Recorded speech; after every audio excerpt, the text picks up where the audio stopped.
single day.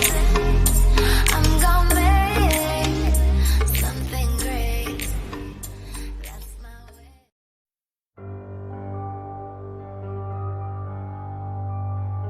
O sangue do tipo RH negativo é o mais estranho e menos comum do planeta, porque reside em apenas uma pequena parte da população mundial.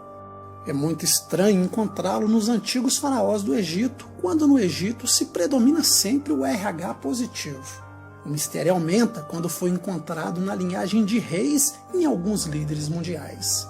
Vários pesquisadores, como Walter Emery, descobriram que o RH negativo vem de um povo anterior ao que conhecemos, os chamados Sensu-Or, os seguidores de Horus. Com aspecto nórdico, surgiram na era glacial após uma catástrofe mundial semelhante à inundação universal há cerca de 13.400 anos. Mas por que exatamente os faraós e reis tinham RH negativo? São meras coincidências? Isto explicaria por que existem semelhanças entre os maias, os astecas e as antigas construções do próprio Egito? Foram os seguidores de Horus os cientistas que construíram as pirâmides do Egito e as ruínas de Pumapunco na Bolívia?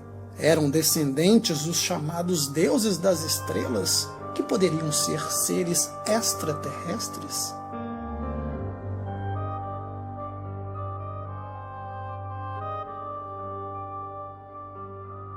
Os seres humanos têm 4 tipos de sangues gerais: A, B, AB e O.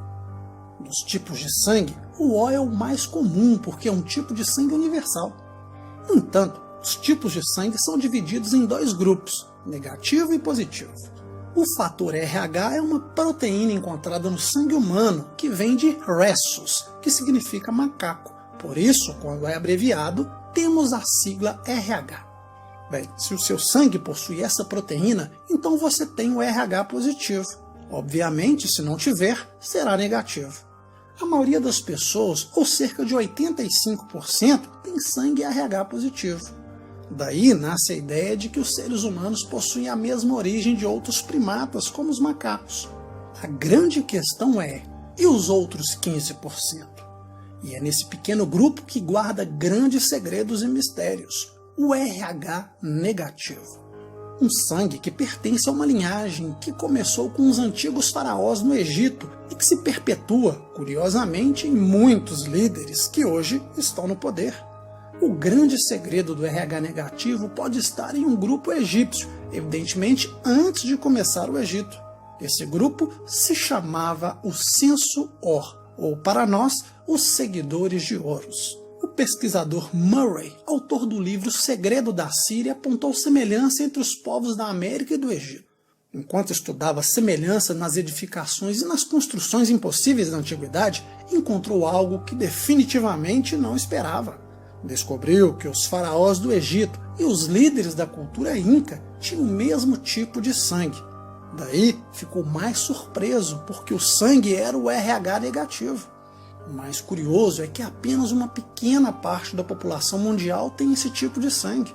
Então se perguntou, que diabos exatamente os reis e os antigos faraós teriam esse tipo de sangue? Não faz sentido, seria como achar uma agulha no palheiro. Bem, no Egito tivemos Tutankhamon e o Nhamonep III. Esses perpetuaram a linhagem do RH negativo, embora a predominância no Egito fosse o contrário. Outro ponto interessante é que o autor aponta que os faraós, os incas e todos que tinham RH negativo tinham a pele muito clara e o aspecto nórdico. Isso talvez não explicaria por que Viracocha era retratado com aparência diferente de seu povo, um homem alto com traços nórdicos.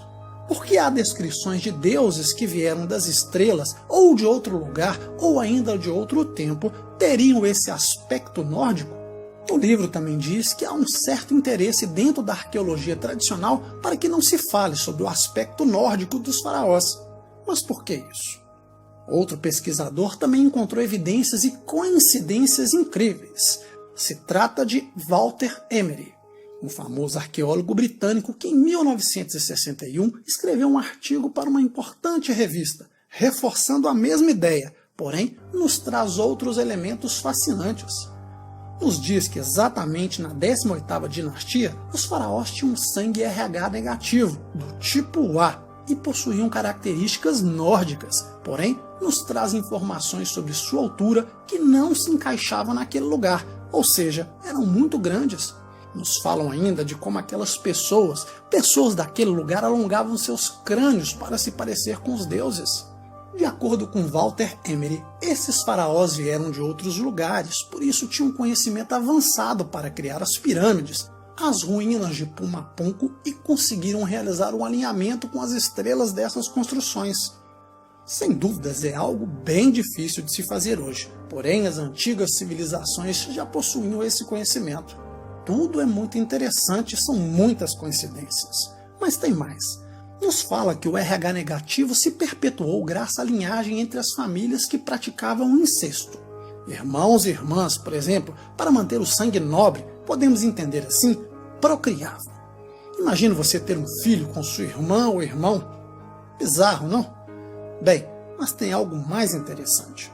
O arqueólogo aponta que essa linhagem de faraós do Egito eram descendentes de um povo mais antigo, os chamados Sensu-Or, os seguidores de Horus. Os seguidores de Horus vêm de um período de tempo antes do próprio Egito, há cerca de 13.400 anos, ou seja, bem antes que os próprios sumérios.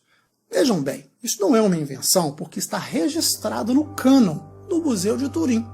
As tábuas nos falam dos seguidores de Horus, pessoas com grande conhecimento científico que vieram do norte exatamente quando houve a catástrofe. A mesma inundação universal que aparece em mais de 230 histórias de culturas totalmente diferentes, mas que não veremos em Epsilonta e Gêmeas da Lacração. Os seguidores de Horus trouxeram esse conhecimento de algum lugar do norte e daí começaram as dinastias de poder. Dinastias que poderiam estar relacionadas a algum tipo de linhagem de deuses, talvez seres de outros mundos, outras realidades. Uma hibridização entre eles que as próprias tábuas sumerianas nos contam, com a história dos Anunnaki. Mas a grande questão é, onde estão hoje em dia? O mais curioso é que a rainha da Inglaterra, por exemplo, tem esse fator RH negativo. Ela e muitos líderes políticos, reis e pessoas influentes. Será possível que essa linhagem que escravizou os seres humanos continue no poder em tempos modernos? Quem sabe? Este tema é bem vasto, mas espero que você tenha achado interessante, porque pode ser aquela peça-chave que faltava para muitas explicações. Ou não, talvez possa ter lhe deixado mais perguntas que respostas, e se assim aconteceu, já fico feliz por lhe fazer pensar, porque embora não exista almoço grátis, pensar é de graça. Então devemos conjecturar, filosofar e pensar, porque conhecimento é a única coisa que ninguém consegue lhe tirar. Mas e você? O que acha? Não esqueça o like, compartilhe para fortalecer a nossa amizade.